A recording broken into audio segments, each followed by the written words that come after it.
इस दुनिया में हर धार्मिक या आध्यात्मिक व्यक्ति यह जरूर मानता है कि इस दुनिया को किसी अदृश्य शक्ति ने बनाया है, मगर वास्तव में वे नहीं जानते कि वह कौन है। सभी लोग उस अदृश्य शक्ति को धर्मशास्त्रों द्वारा दिए गए नामों से पुकारते हैं। कोई उसे भगवान कहता है, कोई उसे ईश्वर कहता है, तो कोई उसे परमेश्वर कहता है और फिर कोई उसे परमात्मा कहता है। इसलिए लगभग आज की सारी मानवता कंफ्यूज है भगवान, ईश्वर, परमेश्वर और परमात्मा के बारे में कि वास्तव में वे कौन हैं। क्या ये सब एक ही शक्ति या व्यक्ति के नाम हैं या फिर ये सब अलग अलग हैं? तो आइए आज की इस वीडियो के माध्यम से जानते हैं भगवान, ईश्वर, परमेश्वर और परमात्मा की संपूर्ण सच्चाई। इस सच्चाई का सबसे पहला उत्तर हम यह देना चाहेंगे कि वास्तव में भगवान, ईश्वर, परमेश्वर और परमात्मा अलग अलग हैं। भगवान को जानने से पहले हमें देवताओं के बारे में जानना चाहिए। देवी या देवता वे हैं जो स्थूल जगत से परे सूक्ष्म, अतिसूक्ष्म जगत के वासी होते हैं। अतिसूक्ष्म को दूसरे शब्दों में दिव्य कहते हैं। जो दिव्य विभूति होते हैं वे ही देवी या देवता कहलाते हैं। भगवान उसे कहते हैं जो दिव्यजगत यानी अतिसूक्ष्मजगत सहित स्थूल जगत तक जिसका अधिकार होता है और जो इन सबका नियंता होता है। बहुदेववादी धारणा के अनुसार इस संपूर्ण जगत में भगवान 3 रूपों में विराजमान है, जिन्हें त्रिएक ईश्वर कहते हैं। यह त्रिएकेश्वर इस जगत के बिखरे पदार्थों और विभिन्न आत्माओं को लेकर के एक व्यवस्थित संसार की रचना करते हैं, जबकि उससे पूर्व कुछ भी व्यवस्थित नहीं होता और न ही कुछ उत्पन्न नहीं होता है। फिर भगवान उन्हें एक सीमित समय के लिए शक्ल देते हैं और उनका विधान रचते हैं। भगवान अपनी बनाई रचनाओं का पालन करते हैं और जब व्यवस्थित तथा निर्धारित समय पूरा हो जाता है तब उसे मिटाकर के नए सिरे से नई रचना उनके द्वारा की जाती है। यह प्रक्रिया अनंतकाल से चली आ रही है और न जाने कब तक चलेगी। बहुदेववादी धर्म में भगवान को यानी त्रिएकेश्वर को ब्रह्मा विष्णु महेश कहते हैं और यह बात बहुत करके वैज्ञानिक भी प्रतीत होती है, क्योंकि भौतिक शास्त्र के अनुसार भी पदार्थों की रचना, उनका विकास और पतन मुख्य रूप से 3 परमाणुओं पर आधारित है, जिन्हें हम प्रोटॉन, इलेक्ट्रॉन और न्यूट्रॉन कहते हैं। लेकिन ईश्वर उन्हें कहते हैं जो प्रकृति के किसी न किसी संभाग के स्वामी होते हैं, जैसे अग्नि का नियंत्रक अधिकारी स्वामी अग्निदेव एक देवता होते हुए भी एक ईश्वर है।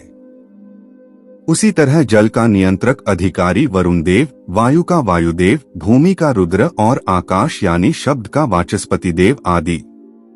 इसी तरह स्वर्ग यानी अलकापुरी का स्वामी होने के नाते इंद्र एक ईश्वर है। अंतरिक्ष यानी मध्य आकाश का स्वामी होने के नाते लुसीफर यानी शैतान भी एक ईश्वर ही है। धरती का स्वामी होने के नाते मनुष्य भी एक ईश्वर ही है। अधोलोक और पाताल के ईश्वर दैत्य और असुर हैं।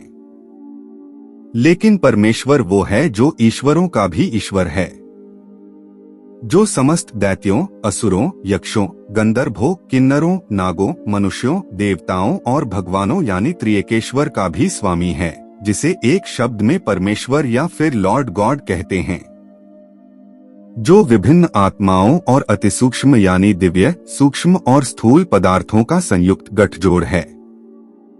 यह वो है जिसे वैज्ञानिक अपने अंदाजे से डार्क मैटर कहते हैं। यह वो है जिसे वेदों में सदाशिव कहते हैं।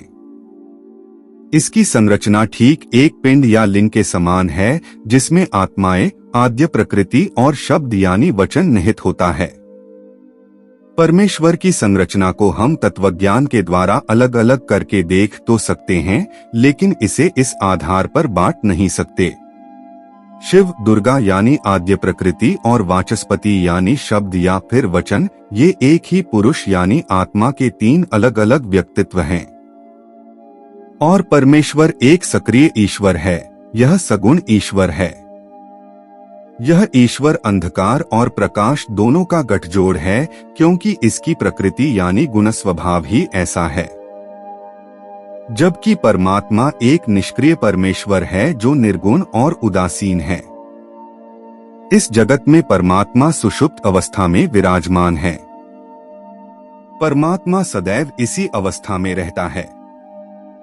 वास्तव में परमेश्वर परमात्मा का सक्रिय एवं सगुण रूप है। परमात्मा की आरंभिक इच्छा से परमेश्वर का अवतरण हुआ है। यह परमात्मा का ही प्रकट रूप है। परमात्मा की इस सुषुप्त अवस्था को ही मोक्ष यानी कि उच्चतम स्वर्ग कहते हैं और इसके विपरीत अनंत जीवन यानी उच्च स्वर्ग परमेश्वर के निजधाम को कहते हैं और स्वर्ग अलकापुरी से लेकर भगवान के वैकुंठ धाम यानी विष्णुलोक को कहते हैं। त्रिदेवों में से सद्गुण विष्णु भगवान नकारात्मक शक्ति का यानी अंधकार और बुराई का प्रत्यक्ष प्रतिकार करता है, लेकिन परमेश्वर प्रकाश और अंधकार दोनों को आत्मसात करता है। सृष्टि रचना का क्रम। इस विराट सृष्टि में सर्वप्रथम परमात्मा के संकल्प से परमेश्वर का अवतरण होता है, फिर परमेश्वर की इच्छा से त्रिदेवों यानी कि 3 मुख्य भगवानों की उत्पत्ति होती है। तब ये त्रिदेव क्रमानुसार इस सृष्टि की रचना, पालन और विघटन करते रहते हैं। सुरसुर या विभिन्न देवताओं यानी ईश्वरों और मनुष्यों की रचना त्रिदेवों में से एक देव करता है, जिसे ब्रह्मदेव कहते हैं। इसलिए हम सभी को भगवान ने बनाया है। भगवान यानी कि त्रिदेव खुद पराप्रकृति प्राणी हैं और प्रकृति से परे नहीं हैं। लेकिन भगवान ने हमारी आत्माओं को यानी कि हमें नहीं बनाया है, वरन उन्होंने केवल हमारे शरीर और हमारे जीवन विधान की रचना ही की है। हमारी आत्मा यानी हम स्वयं परमात्मा में से आए हैं, जिन्हें परमेश्वर ही इस जगत में लाए हैं। सृष्टि रचना के इस क्रम में इन 3 भगवानों की क्रिया परमेश्वर की इच्छा और शब्द शक्ति से सक्रिय होती है। इसीलिए यह कहा जाता है कि हमें परमेश्वर ने बनाया है, वही हमारा पालनहार और तारणहार है। जबकि वह आप कुछ नहीं करता, वह जो कुछ भी करता है वह त्रिदेवों के माध्यम से ही करता है। मोक्ष में जाने वाले मुनि लोग परमात्मा के सगुण रूप यानी उसके सक्रिय रूप का उल्लंघन कर जाते हैं, यानी सीधे परमात्मा में समाहित हो जाते हैं, जबकि अनंत जीवन में जाने वाले लोग परमात्मा के सगुण रूप यानी परमेश्वर अथवा सदाशिव के निजधाम में जाने योग्य हो जाते हैं। इस सृष्टि चक्र के 4 युगों के इस महाकल्प में अभी परमेश्वर के निजधाम यानी स्वर्गीय राज्य या फिर कहें अनंत जीवन का द्वार खुला नहीं है। यह 4 युगों के अंत में केवल एक बार खुलता है, केवल धर्मियों के लिए, और यही सत्य है जो कि शास्त्र सम्मत है। हिंदू शास्त्रों के अनुसार देवी देवताओं की पूजा की जाती है, उनसे भौतिक वस्तुओं की मांग की जाती है, मगर भगवान यानी त्रिदेवों की भक्ति की जाती है और आराधना की जाती है। लेकिन यह भक्ति और आराधना भी अनंत जीवन और मोक्ष के लिए नहीं होता, क्योंकि भगवान स्वयं पराप्रकृति हैं, वे प्रकृति से परे नहीं हैं। ये कर्मफल विधान रचने वाले हैं, ये जन्म, पालन और मृत्यु देते हैं। ये सगुण परमेश्वर के साकार रूप हैं, ये कृपालु ईश्वर हैं। सत्य पर रहने से ये परमेश्वर की ओर से मानवता के लिए प्रत्यक्ष ईश्वर हैं। इसीलिए मनुष्य परमात्मा और परमेश्वर से अधिक हे भगवान हे भगवान हे भगवान करता है।